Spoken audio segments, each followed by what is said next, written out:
नमस्कार। मैं वीरेंद्र कुमार अधिवक्ता और आप सभी YouTube के दर्शकों श्रोताओं को YouTube के इस चैनल रियल नॉलेज पर स्वागत है।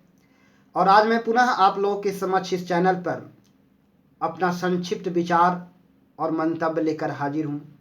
तो आज मैं अति संक्षिप्त में कर व्यवस्था पर बात करने जा रहा हूँ। तो कर व्यवस्था हमारा देश में सदियों से चला आ रहा है। यह सदियों पुरानी व्यवस्था है। यह लाखों वर्ष पुरानी व्यवस्था है। यह राम राज्य के समय से भी कर व्यवस्था है। रामायण में भी कर व्यवस्था का वर्णन है और राम राज्य के समय कर व्यवस्था कैसा था इसका बखूबी उल्लेख गोस्वामी तुलसीदास जी द्वारा रामायण में किया गया है, दोहावली में किया गया है। तो कर व्यवस्था कैसी होनी चाहिए इसमें मैं संक्षिप्त में यहाँ पर अपनी बात रखूंगा कि कर जनता पर न्यूनतम अधिरोपित होनी चाहिए, न्यूनतम अधिरोपित होना चाहिए और कर के रूप में एकत्रित राशि को जन कल्याण में, जनता की भलाई में अधिकतम उपयोग में लाया जाना चाहिए। कर के रूप में एकत्रित राशि को जनता के अधिकतम उपयोग में लाया जाना चाहिए।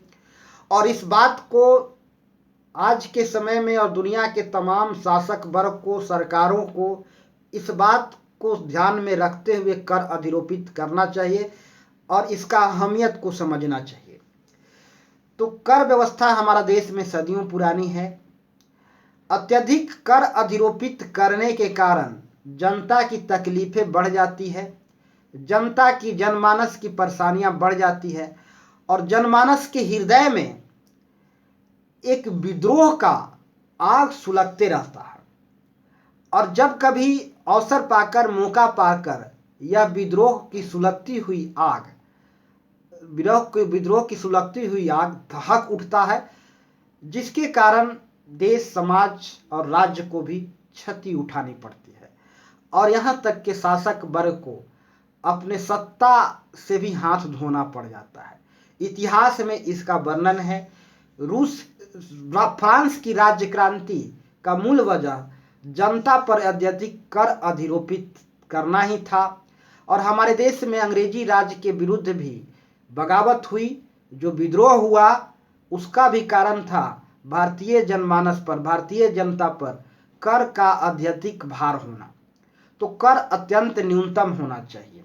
मैं बात को अत्यंत संक्षिप्त में कहूंगा कि कर जनता पर अत्यंत न्यूनतम अधिरोपित होना चाहिए और कर के रूप में एकत्रित राशि का जनता के हित में अत्यधिक उपयोग में लाया जाना चाहिए।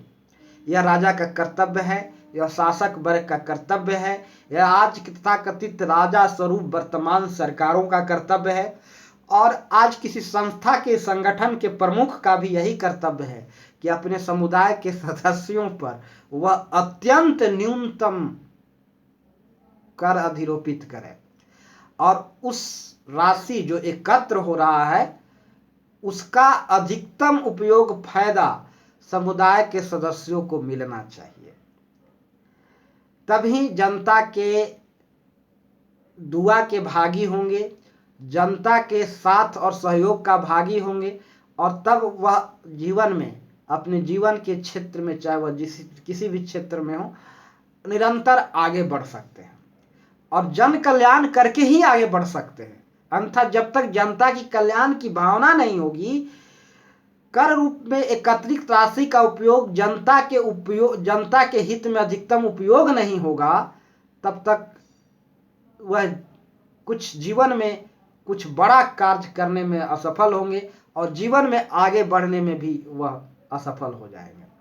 तो जनता पर न्यूनतम कर अधिरोपित होना चाहिए और रामायण में इसका वर्णन है। राम राज्य में कर व्यवस्था कैसी थी इसका बखूबी वर्णन गोस्वामी तुलसीदास जी ने किया है। यहाँ पर राम राज्य में कर व्यवस्था कैसी थी इसके बारे में भी मैं यहाँ अत्यंत संक्षिप्त में बात करूंगा। तो यहाँ पर गोस्वामी तुलसीदास जी का, जो 16वीं शताब्दी के कवि थे, उनका एक दोहा का उल्लेख करना चाहूंगा और उस दोहा का उल्लेख मैं यहाँ आप लोगों के समक्ष उस दोहा का वर्णन कर रहा हूँ जो गोस्वामी तुलसीदास जी ने लिखा है कि राम राज्य में कर व्यवस्था कैसी थी। एक बार की बात है महाराजा राम प्रभु श्री राम से मिलने उनका अनुज भरत जी आते हैं। तब प्रभु श्री राम जी पूछते हैं भरत जी से कि बताओ शासन कैसा चल रहा है, कर व्यवस्था कैसी है, कर कैसे वसूल रहे हो। इस पर भरत जी कहते हैं कि जो इच्छाबुक वंश की जो प्रणाली थी कर वसूलने का, उसी प्रणाली से कर वसूला जा रहा है। इस पर प्रभु श्री राम जो प्रजापालक थे और असल समाजवादी थे, उन्होंने कहा कि कर की व्यवस्था, हम लोग सूर्यवंशी हैं, जिस तरह से सूर्य कर वसूलता है, यानी नदी, तालाब, झरने, विविध जलाशयों से जल के राशि को सोखता है, एकत्रित करता है और फिर उसी जल राशि को जहां जरूरत होता है, जरूरत के मुताबिक उस जगह पर, कम दबाव वाले क्षेत्र पर वर्षा के रूप में पुनः प्रदान करता है, देता है। कर व्यवस्था भी राज्य में वैसे ही होनी चाहिए।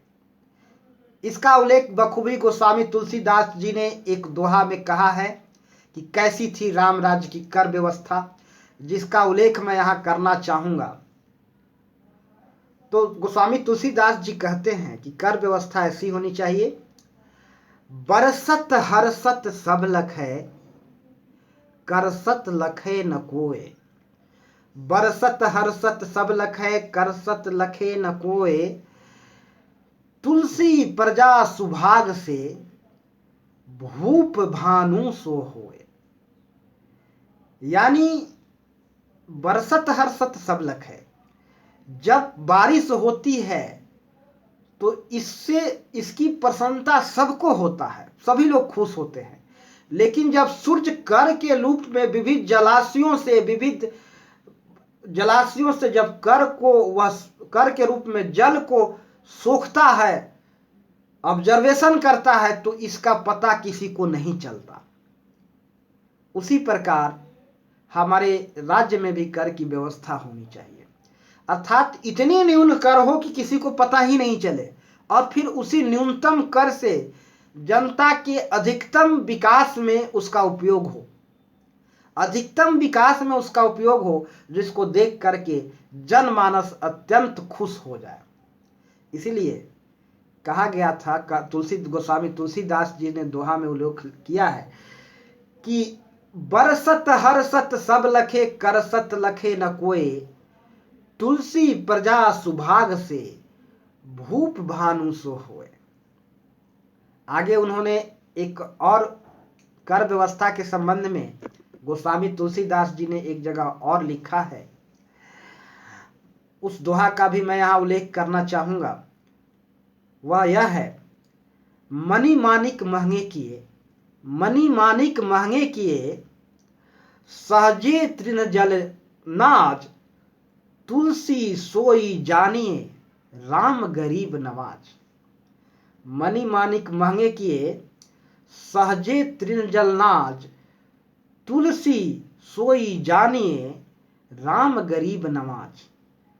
तुलसी जी ने कहा कि राम राज्य में मणिक मांगी महंगे होते थे, यानी लग्जरियस वस्तुएं बहुत महंगी होती थी, और जीवन निर्वाह के जो साधन होते थे, जो अत्यंत जरूरी साधने होते थे जीवन निर्वाह के, वे अत्यंत सस्ते होते थे। यानी तृण, जल, नाज, ये सब बहुत सस्ते होते थे, जो अधिकतम जिसका गरीब लोगों को ही फायदा हो।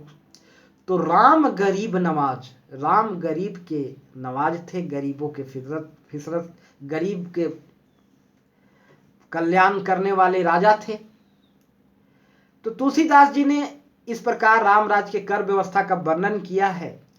उनका मैं एक और दोहा का उल्लेख करना चाहूंगा संक्षिप्त में। वह इस प्रकार है, बलिमिस देखे देवता, कर्मिस मानस देव।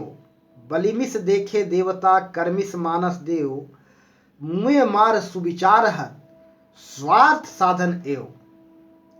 अर्थात इस दोहा का माध्यम से गोस्वामी तुलसीदास जी कहते हैं कि बलि के समान मैंने देवताओं को देवताई देखी, और कर के बहाने मैंने शासक वर्ग के, राजाओं के, सरकार के जनता के प्रति कर्तव्य को देखा, उनके देवताई को देखी कि वे कैसे देवता बने फिरते हैं, और कर देखकर उसके किस प्रकार से वह जनता को कर के रूप में शोषण कर रहे हैं। मुँह मार सुविचारहत, सब लोग अपना निजी स्वार्थ के साधने के लिए मुँह मार सुविचारहत स्वार्थ साधन हुए, मरे हुए को, अत्यंत पिछड़े पायदान पर खड़े लोगों को, जनसाधारण को परेशान कर रहे हैं अपने निजी स्वार्थ के साधने के लिए। और यहां मैं तुलसीदास जी का एक और दोहा का उल्लेख करना चाहूंगा। वे शासक वर्ग से दुखी हैं, वे सरकार से दुखी हैं, प्रजा शासक वर्ग से दुखी हैं, इसलिए वे कहते हैं, जा सुराज प्रिय प्रजा दुखारी, तो नप अवस नरक अधिकारी। जा सुराज प्रिय प्रजा दुखारी, तो नप अवस नरक अधिकारी। जिस राज्य में प्रजा दुखी हो उस राज्य के राजा नरक के अधिकारी है। जिस राज्य में प्रजा दुखी हो उस राज्य के राजा नरक के अधिकारी। तो इस प्रकार गोस्वामी तुलसीदास जी ने राम राज्य में कर व्यवस्था कैसी थी उसका बारे में वर्णन किया है दोहावली में, दोहा में। तो आज मैं यहाँ कहना चाहूँगा कि राज्य में, किसी भी देश में को सरकार को या किसी संस्था या संगठन के प्रमुख को चाहिए कि वे अपने सदस्यों पर या देश के जनमानस पर, जनता पर कर का अत्यंत न्यूनतम बोझ अधिरोपित करें, और उस न्यूनतम राशि इतना न्यून हो कि प्रजा को पता भी नहीं चले कि उन्हें कर देना पड़ रहा है, और लोगों को आय के हिसाब से कर अधिरोपित किया जाना चाहिए। लेकिन जब उसका उपयोग जनता के कल्याण के लिए हो तो जनता को इसे पता चलना चाहिए कि इसका उपयोग जनता के कल्याण में हो रहा है। लेने के वक्त पता नहीं चले, लेकिन देने के वक्त अवश्य पता चलना चाहिए। इसका उपयोग जनता के कल्याण में हो रहा है, इसका जनता को पता चलना चाहिए, और जनता इससे अवगत होकर के अत्यंत खुश होगा, और जिसकी दुआएं सरकार को मिलेगी, संस्था के प्रमुख को मिलेगा, और फिर वे अपने हित साधने में, जन कल्याण करने में और अपनी भलाई करने में साथ साथ सक्षम होंगे। तो जनता पर कर का बोझ अत्यंत न्यूनतम होना चाहिए, जिसका जनता को पता भी नहीं चले। तो आज के समय में होता क्या है कि कर का बोझ तो पता चल जाता है कि बहुत सारा कर देना पड़ रहा है, लेकिन विकास के कार्य कहाँ हो रहे हैं इसका तो कुछ पता ही नहीं चलता। ठीक उल्टा होता है, विकास का कार्य कहाँ हो रहा है इसका तो जरा सा भी किसी को भान नहीं होता। क्या हो रहा है आप देख रहे हो, लेकिन कर का बोझ कितना अधिक है ये तो सबको पता चल ही रहा है। ठीक उल्टा होता है। तो मैं अति संक्षिप्त में यहाँ बात रखना चाहूँगा, अति संक्षिप्त में यहाँ अपनी विचार रखना चाहूँगा कि शासक वर्ग को वर्तमान समय में तथाकथित सरकारों को और आज के समय किसी संस्था संगठन के प्रमुख को यह चाहिए कि वह जनता पर अत्यंत न्यूनतम कर अधिरोपित करे, और इतना न्यूनतम करे कि उसका पता भी नहीं चले, और उसका भलाई अधिकतम जनता के हित में करे, उसका उपयोग अधिकतम जनता के हित में होना चाहिए। तो आज बहुत सारे लोगों को मानसिकता बहुत गंदा है, मरे हुए मानसिकता के लोग हैं। इसीलिए गोस्वामी तुलसीदास जी ने एक जगह अपने दोहा के उल्लेख में कहा है, एक दोहा में गोस्वामी तुलसीदास जी ने कहा है, जिसका मैं यहाँ उल्लेख करूँगा। बलि मिस देखे देवता, कर्मिस मानस देव, मुँह मार सुविचार हत, स्वार्थ साधन एव। आज के लोग, मैंने तुलसीदास जी ने कहा है, वे दुखी हैं शासक वर्ग से, और उन्होंने कहा है कि बलि के बहाने मैंने देवता की देवताई को देख ली, और कर के बहाने में शासक वर्ग के जनता के प्रति कर्तव्य को भी देख लिया है। ये लोग सुविचार से, अच्छे विचार से हीन हैं, और अच्छे विचार से हीन हो करके मुँह मार, जो मुए हुए हैं, जो अंतिम पायदान और दास हाशिए पर खड़े हैं, उनको मारने पर लगे हैं, उन्हें सताने पर लगे हैं अपने व्यक्तिगत स्वार्थ की सिद्धि के लिए। तो मैं अपनी बात को, समय बहुत ज़्यादा हो रहा है, चर्चा लंबी हो रही है, इसलिए मैं अपनी बात को यहीं समाप्त करना चाहूँगा और कहना चाहूँगा अंत में एक वाक्य में कि जनता पर कर अत्यंत न्यूनतम अधिरोपित होना चाहिए, जिसका पता जनता को चले भी ना, भान भी ना हो, लेकिन इसका उपयोग अधिकतम जन कल्याण में हो।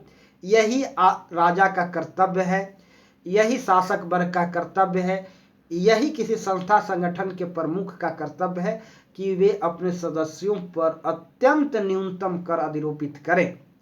इसी में जगत का कल्याण है, और इसी में शासक वर्ग का भी कल्याण है, इसी में सबका कल्याण है। तो अपने मैं विचार को यही समाप्त करना चाहूँगा। सभी दर्शकों से मेरा अनुरोध है कि यदि मेरी बातें पसंद आए तो इस वीडियो को अधिकतम लोगों को शेयर करें और चैनल को सब्सक्राइब अवश्य करें। तो अंत में सभी को प्यार भरा नमस्कार। जय हिंद, जय भारत, जय श्री राम।